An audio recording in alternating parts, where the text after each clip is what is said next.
Baik, kita pergi kepada tata cara PBL. Ada 10 tata cara ataupun langkah yang saya bawa di sini. Itu dikatakan PBL teknik 10, sebab 10 langkah. Jadi saya telah buat sehingga 10 langkah secara detail dan guru hanya perlu ikut langkah ini, PBL akan siap. Okey, PBL boleh jadi siap. Langkah pertama dibuat oleh guru. Yang pertama ialah guru bentuk kumpulan. Yang ini ialah guru lah. Kemudian ini ialah murid. Paling ramai 3 hingga 5 orang. Tapi dalam versi PKP ini, dia boleh 1 orang sajalah. Satu orang murid itu di rumah. Tapi kalau situasi yang lain yang dalam bentuk bukan PKP, dia boleh 3 hingga 5 orang. Dan jangan terlalu ramai, ada yang menumpang nanti. Jangan terlalu sedikit pula, supaya kerja tidak ada cukup tangan lah. Okay. Jadi membentuk kumpulan ini adalah langkah pertama. Saya ingat guru-guru tahu juga nih. Langkah yang kedua ialah agihan tajuk tugasan. Dan ini sangat penting. Okay. Dalam konvensional, guru boleh mengagihkan tajuk-tajuk tugasan kepada murid. Sebab tajuk itu adalah daripada kurikulum, daripada silibus. Macam saya mengajar bahasa Melayu, jadi tajuk-tajuk Komsas itu saya bagikan kepada semua kumpulan masing-masing. Jadi saya tentukan kumpulan mana, tajuk apa. Ini yang dibuat. Bagaimanapun dalam PBL 21, murid haruslah diberikan kebebasan untuk membuat keputusan apa tajuk yang akan dia buat. Sangat penting. Dan sebenarnya kalau kita tengok juga, murid itu di kelas yang mana? Berprestasi tinggi ke berprestasi rendah. Kalau berprestasi tinggi, biar dia membuat keputusan sendiri. Okay, tetapi kalau berprestasi rendah, kita pandu. Okay, peratus bantuan murid guru itu akan bergantung kepada 2 prestasi inilah. Lebih banyak, lebih tinggi, kurangkan bantuan. Lebih rendah, banyakkan bantuan. Okay, supaya benda itu akan dapat dijalankan lah. Okay, jadi dalam nota di sini, agihan tajuk bagi PBL 21 adalah bebas. Murid pilih sendiri. Okay. Macam projek yang dibuat di sekolah saya, apabila guru itu membincangkan tentang apakah tajuk yang mereka buat dalam PBL 21, murid-murid itu mengatakan, mari kita buat telur ayam organik. Jadi last mereka dapat telur ayam organik lah. Jadi itu adalah PBL 21. Jadi tuan-tuan dan puan, ini adalah langkah yang ketiga, yaitu menjawab soalan kurikulum. Dan soalan kurikulum ini adalah ciri sangat penting untuk PBL. Dan ini yang sebenarnya membezakan PBL dengan projek-projek yang lain, yaitu soalan asas. Dan soalan asas ini ada 3. Soalan ini ada 3, soalan kurikulum ini, yaitu soalan asas, soalan unit, dan soalan kandungan. Dan semua ini dibuat begitu rupa untuk menggerakkan pemikiran kritis murid. Sebenarnya kita boleh pergi kepada soalan kandungan saja, tidak payah soalan asas dan soalan unit. Tetapi oleh sebab dia sudah dibentuk begitu rupa untuk menggerakkan pemikiran kritis, maka ketiga-tiga soalan ini mesti ada. Okay. Baik, kita pergi kepada rupa bentuk ataupun profil soalan kurikulum. Soalan umum ataupun soalan asas ini, dia bersifat umum. Okay. Bersifat umum, sangat umum. Okay, dan 1 saja, jumlah soalan 1. Bila ke bawah, kita pergi kepada soalan unit ataupun soalan unit, dia bersifat sederhana umum, juga 1 soalan sahaja. Dan yang paling di bawah ini ialah soalan kandungan ataupun yang bersifat khusus, dan kalau boleh 7 soalan, minimum 7 soalan lah. Jangan terlalu sedikit. Okay. Baik. Untuk jelasnya, saya bagi contoh-contoh tentang penggunaan 3 jenis soalan kurikulum ini. Okay. Katakan tajuk yang dipilih oleh murid adalah pencemaran sungai. Pencemaran sungai nilai tajuk spesifik. Jadi soalan asas yang tadi dalam slide tadi ialah bersifat umum. Kita buat soalan seperti ini. Bagaimanakah cara menjaga alam persekitaran? 1 soalan saja. Dan kalau kita tengok skop soalan ini sangat luas, umum, tidak ada kaitan dengan pencemaran sungai. Jadi soalan sebegini harus dimukakan untuk menjana pemikiran murid-murid lah. Jadi dalam kumpulan ataupun murid itu sendiri memikirkan macam-macam cara untuk menjaga persekitaran murid. Biarkan sahaja. Kita mahu komunikasi lisan itu berkembang. Kita mau mempertingkatkan komunikasi lisan. Dan dalam kumpulan biasa di sekolah, pengurusi akan menentukan ataupun meminta semua orang ahlinya bercakap. Memang dalam kelas ada murid yang tidak mahu bercakap. Jadi inilah cara. Okay.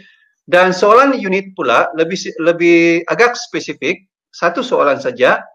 Contoh yang saya boleh berikan di sini ialah apakah itu pencemaran? Dia ada kaitan dengan tajuk sudah. Sungai belum ada. Apakah itu pencemaran? Artinya dia agak khusus sudah.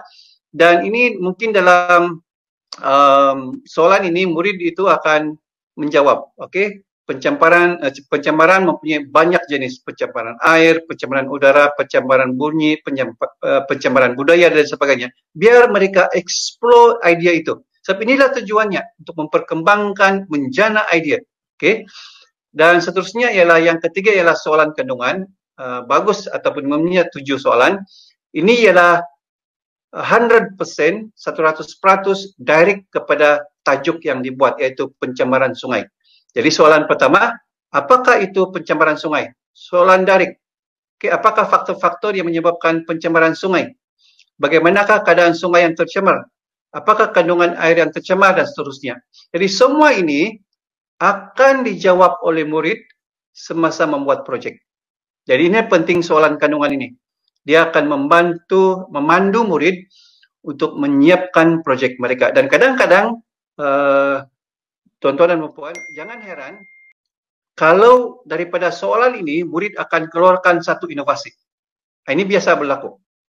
Okay? Murid akan keluarkan satu inovasi yang digunakan, contohnya soalan 7 ini. Bagaimanakah cara untuk memulihkan air yang tercemar? Mereka mungkin akan datang dengan satu inovasi yang baru, dan ini memang biasa di dalam PBL. Jadi yang paling penting dalam soalan kurikulum ini adalah 3 soalan, yaitu soalan asas, soalan unit dan juga soalan kandungan. Soalan kandungan ini sangat spesifik dan sebagaimana yang saya katakan tadi, kenapa tidak direct kepada soalan kandungan? Tidak lagi susah-susah pergi soalan asas, soalan unit, tidak. Dia sudah dibuat begitu rupa untuk trigger pemikiran kritis dan menjana pemikiran yang bercapa dalam kalangan murid. Baik, langkah seterusnya adalah murid perlu menyenaraikan aktiviti untuk menjawab soalan kandungan tadi. Masih ingat tadi soalan kandungan ada 7. Jadi untuk menjawab itu masing-masing dengan aktiviti. Contohnya kalau bagaimanakah cara untuk mengatasi masalah pencemaran sungai, dia boleh menemu bual pegawai daerah. Okay? Dan melawat sungai yang tercemar ataupun membuat soal selidik dan seterusnya. Jadi ini adalah aktiviti yang perlu dibuat oleh murid. Kalau dalam versi PKP ini, dia boleh menemu bual ibu bapa ataupun lawatan tidak boleh buatlah. Okay, tapi soal selidik mungkin buat, dan kajian internet, kajian dokumen tetap boleh dibuat dalam versi PKP. Ada 2 kali pula soal selidik. Okey, maafkan saya. Okey, langkah kelima ialah membuat takwim untuk menjalankan aktiviti. Dan langkah ini juga penting dalam PBL sebab kita mau melatih murid pengurusan masa. Okey, sebab itu dalam nota di sini saya masukkan juga cetakan dan Excel. Okey. Maksudnya di sini ialah kita mahu mengajar murid bagaimana untuk mengurus masa. Dan Excel itu digunakan. Artinya secara tidak langsung dia belajar ICT, yaitu Excel lah. Okey, dan sebenarnya guru perlu menyediakan ruang agar pembelajaran ICT itu dapat dipelajari secara tidak sedar. Okay. Dan contoh dalam takwim ini, temu bual kita buat pada 15 Mei. Contohnya esok lah. Okay. Lawatan kalau ada 20 Mei. Bagikan tarik. Kita mengajar murid pengurusan masa, menepati masa, budaya menepati masa. Jadi kita bagi tarik supaya setiap tarik itu dapat diikuti, dan yang paling penting ialah projek budak itu tidak terlejak lah. Okay. Itu yang sangat penting untuk guru agar dia tidak terlejak, dan akhirnya bila terlejak dia tidak habis. Okay. Itu adalah langkah yang kelima. Langkah keenam pula, murid melaksanakan aktiviti mengikut takwim. Nah, ini memang dalam langkah ini memang murid sedang sibuk sudah. Okey, iaitu dia buat temu bual, lawatan, soal selidik, dan dalam versi PKP ini iaitu seorang murid saja yang buat, bukan semua aktiviti yang boleh dilakukan lah. Okey, cari aktiviti yang boleh dibuat di rumah. Mungkin temu bual, mungkin soal selidik ataupun kajian dokumen lah. Lawatan memang tidak dapat dibuat. Tapi dalam keadaan sebenar nanti di sekolah, benda-benda ini boleh dibuat. Okey, dan lawatan itu banyak cara. Banyak juga lawatan yang boleh dibuat di dalam pagar sekolah. Okey, macam ada satu sekolah yang saya bertugas, kita membawa pelajar melawat. Okey, satu kebun-kebun dan sebagainya. Tapi saya telah membawa kebun itu ke sekolah. Itu kami telah menanam kelapa pandan dan getah.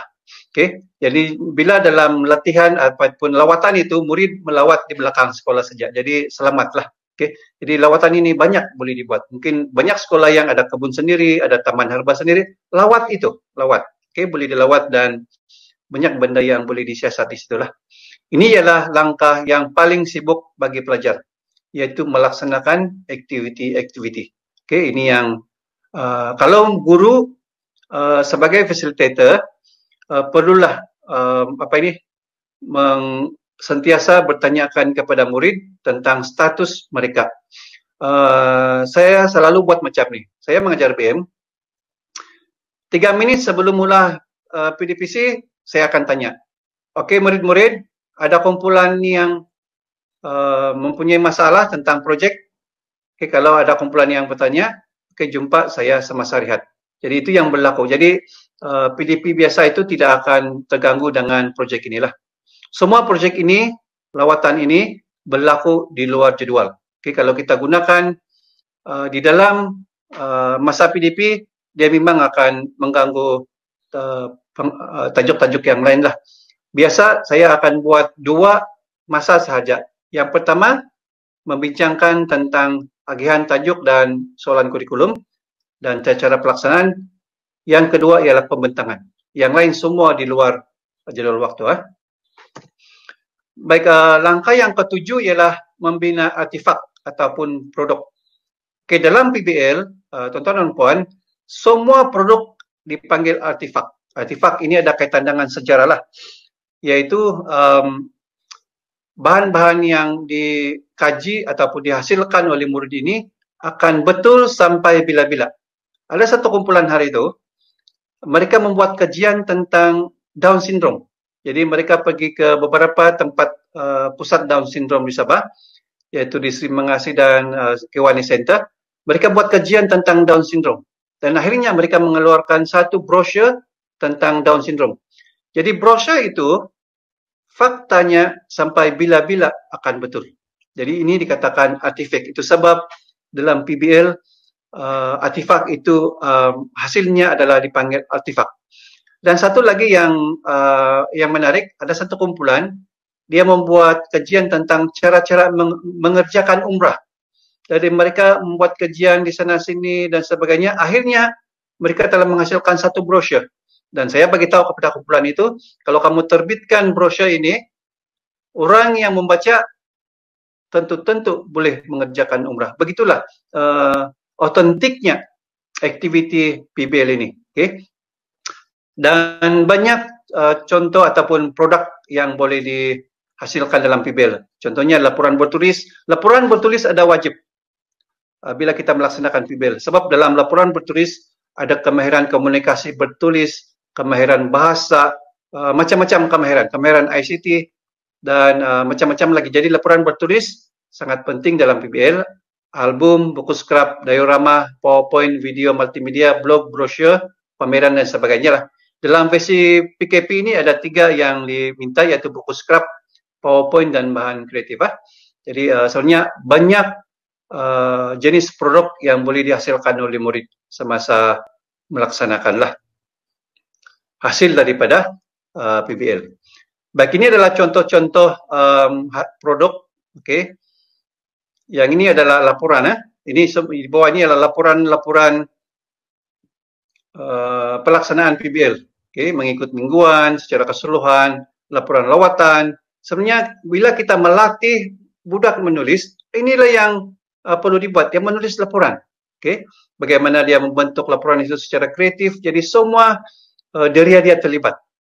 Okey, ini pula adalah poster-poster. Kemudian ini folder. Ini ialah folder yang ada di dalam. Ini kalau saya tidak silap ialah borang-borang soal selidik dan macam-macam lagi disimpan dalam folder.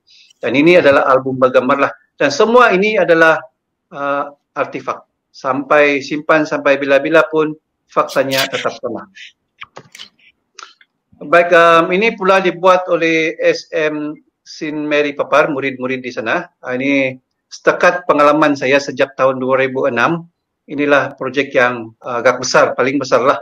Okay, sebab memakan perbelanjaan yang banyak. Murid yang kumpulan di bawah ini telah menghasilkan jambatan ini. Okay, membaik pulih jambatan ini menjadi jambatan yang boleh digunakan. Jadi ini satu yang besar, okay, melibatkan orang kenamaan untuk membuat pelancaran. Jadi budak ini telah mempelajari banyak kemahiran untuk merealisasikan pekerjaan ini. Ini kita mahu mereka berdaya saing pada masa hadapan. Dan ada satu kumpulan lagi dalam pembentangan ini, saya masih ingat, kumpulan itu menghasilkan jam kelapa sawit. Okay, saya bagi tahu kalau kamu buat hak cipta ini boleh dijual sudah. So itu adalah hasil-hasil PBL yang saya katakan tadi, bahwa guru-guru jangan heran kalau ada produk inovasi yang dihasilkan oleh murid apabila melaksanakan PBL. Okay. Baik, langkah ke-8 ialah membuat pemantauan, bimbingan dan penilaian. Ini dibuat oleh guru. Semasa PBL itu berjalan, guru mesti tanya murid lah. Okay, jangan biarkan nanti kalau kita biarkan murid itu tidak bergerak. Jadi kita mesti tanya mereka tentang perkembangan semasa. Okay. Boleh dibuat oleh guru ataupun kalau projek itu besar ada EJK yang boleh memantau. Okay, ataupun oleh sebab PBL adalah interdisiplin, intersubjek, guru-guru yang subjek berkenaan pun boleh juga membantu guru. Dan sebenarnya penilaian aktiviti juga boleh dibuat oleh rakan sebaya. Contohnya apabila membuat interview, ada rubrik yang disediakan oleh guru itu, pelajar yang lain boleh tanda lah. Okay, boleh tanda. Dan ada beberapa cara untuk membuat rubrik. Satu di rubista.forteachers.org. Kalau anda pergi ke laman ini, rubrik semua sudah ada. Presentation rubrik, website rubrik, brochure rubrik, semua sudah ada. Tinggal download dan ubah sesuai lah. Dan bagi versi PBL, versi PKP boleh buat rubrik penilaian yang telah disediakan. Dan juga boleh merujuk kepada DSKP, terutama sekali TP lah, tahap penguasaan. Dan ingatlah tuan-tuan dan puan, semua guru, penonton semua aktiviti yang dirancang oleh murid tadi mesti dinilai dengan rubrik. Contohnya kita membuat temu bual. Adakah antara rubriknya ialah adakah murid memberikan salam sebelum membual, ataupun adakah murid sudah bersedia. Semua itu harus dinilai. Dan apabila membuat PowerPoint, ada rubrik PowerPoint, adakah dia punya desain bagus, dia punya color bagus, dia punya font sesuai. Jadi akhirnya dalam PBL ini apabila semua perkara itu telah dinilai, pelajar telah mempelajari itu. Itu sebab PBL ialah pelajar belajar melalui projek. Jadi sepanjang proses itu ada penilaian, ada penambahbaikan, okay, ada refleksi. Jadi itu sebab PBL sangat powerful. Dan sebagaimana yang saya katakan tadi, murid yang keluar dari PBL ini sudah menjadi seseorang yang lain, yang sudah ada peningkatan dari segi semua aspek jadi itulah. Okay. Sebab semasa mereka melaksanakan PBL, ada penilaian dilakukan, ada penambahbaikan dan ada juga refleksi. Okay. Penilaian boleh dibuat oleh murid, guru ataupun kita panggil pakar. Kita jemput orang dari luar untuk datang ke sekolah bagi menilailah. Okay. Okey, seterusnya langkah yang ke-9, saya ada 5 minit lagi, ialah presentation of learning. Ini ialah POL. Okay. Pembentangan ini ataupun pembentangan hasil pembelajaran lah. Okay. Pembentangan ini boleh dibuat dalam 4 cara. Satu, pembentangan di kelas, sebagaimana yang saya buat. Kalau Anda membuat PBL akademik ataupun PBL konvensional yang dalam bilik saja untuk menghabiskan soalan sukatan mata pelajaran, buatlah pembentangan di kelas. Okey, sebagaimana yang kita buat selalu. Yang saya buat ialah setiap tajuk Komsas itu mereka ada majlis pembentangan pada masa itu mereka bentangkan. Sama ada menggunakan menilakat, PowerPoint ataupun macam-macam cara. Okey, kalau di peringkat sekolah pula, apabila banyak PBL dihasilkan, buatlah pembentangan di dewan. Ini sangat penting juga untuk murid supaya kita train dia punya keyakinan untuk berdepan dengan orang ramai. Ada murid yang bila bercakap di depan di kelas, dia tengok di siling. Artinya keyakinan dia kurang. Jadi kita mau train itu. Ada juga murid yang bila bercakap dia berlindung dengan kawan yang lain pula. Jadi kita mau train keyakinan itu, coba buat di dewan. Okay? Supaya kita asah dia punya keyakinan. Dan kita juga boleh membina site, okay, untuk memaparkan semua hasil kita, proses-proses membina PBL itu, dan juga refleksi dan sebagainya dipaparkan dalam bentuk site. Ini juga cara pembentangan. Dan satu yang biasa dibuat ialah pameran. Kita buat booth dan semua hasil PBL itu kita buat di atas meja dan dipamerkanlah dan biasa juga dinilai. Kita juga sebenarnya boleh membuat video dan video itu bukan saja memaparkan tentang produk akhir, contohnya masih ingat tentang gunung berapi tadi, bukan saja murid membentang tentang gunung berapi dalam video itu, tetapi juga harus memperlihatkan semua aktiviti daripada perancangan, apa aktiviti yang dibuatkan, tunjukkan rubrik yang telah dinilai, dan apakah usaha yang dibuat untuk mengumpul maklumat melalui konstruksi TV semalah. Jadi semua itu harus dimasukkan dalam video ataupun multimedia. Dan ini yang kita nilailah, bukan pembentangan gunung berapi itu sahaja. Okey, sedikit nota untuk guru-guru di sekolah. Saya juga membuat pembahagian di sini supaya lebih jelas. PBL ada, kita boleh kategorikan dua, yaitu bidang akademik dan bidang umum. Kalau bidang akademik ini ialah sukatan pelajaran per se lah. Okay. Bidang umum pula yang tidak kaitan dengan akademik, yang bertujuan untuk membuat pertandingan, bertujuan untuk pengayaan. Jadi bila anda membuat pertandingan di sekolah, peringkat sekolah nanti, pisahkan dua bidang ini, yaitu bidang akademik dan bidang umum. Sebab bidang umum akan tetap menang. Sebab dia menarik. Bidang akademik, dia bergantung kepada biasan cahaya, mata pelajaran lah yang dalam silibus. Jadi dia tidak menarik sangat berbanding dengan aktiviti yang dibuat oleh bidang umum. Okay? Jadi pisahkan dua bidang itu supaya adil penilaian. Baik, inilah contoh-contoh pembentangan. Pembentangan secara pameran, ini adalah meja-meja ini adalah pameran hasil-hasil murid dan kita nilailah. Ini pertandingan di peringkat daerah. Okey, ini adalah kita buat pertandingan One Planet Pocket Garden pada tahun lepas. Dan murid kita bagi 5 bulan untuk murid ini membina satu petak kebun sehingga dia tumbuh. Macam ni dia merimbun sudah. Okay. Jadi selepas 5 bulan mereka bawa ke satu tempat dan pertandingkanlah. Jadi yang penting di sini ialah STEM. Bagaimana STEM itu kita terjemahkan di dalam PBL. Okay. Dan ini yang terhasil lah. Jadi murid akan membentangkan produk ini dan juga laporan projek dalam bentuk scrapbook. Okay, jadi bukan senang tanam tumbuh-tumbuhan ini, dia perlu tahu kenapa konsep itu dipilih, apakah tanaman, apakah nama saintifik bagi tanaman, dan bagaimana pengairannya, apakah teknologi yang lain yang ada. Ada di sebelah belakang sini yang menggunakan solar untuk menjana dia punya sistem pengairan. Jadi ini STEM really in action. Ini pula saya ambil dalam satu pertandingan di peringkat daerah. Nah, murid ini adalah akademik lah, iaitu peribahasa, belajar peribahasa.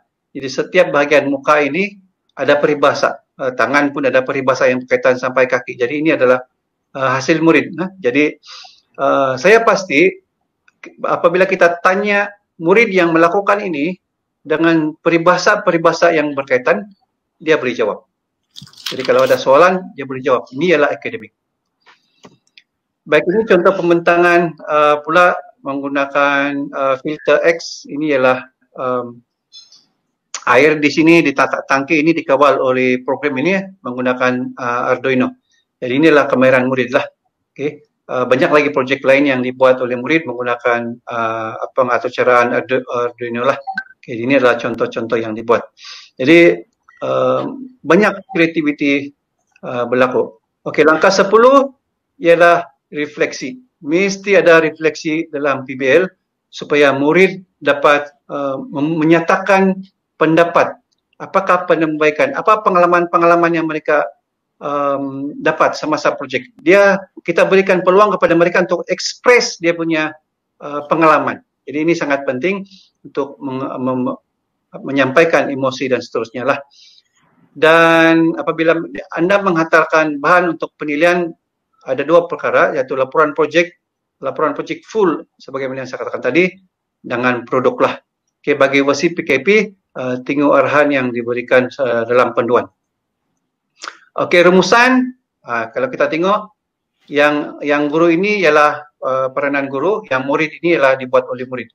Pertama, bentuk kumpulan, agihkan tajuk, okay. Bina soalan kurikulum, walaupun guru membina soalan kurikulum, tapi bagi murid yang cerdas, biar mereka buat soalan kurikulum sendiri.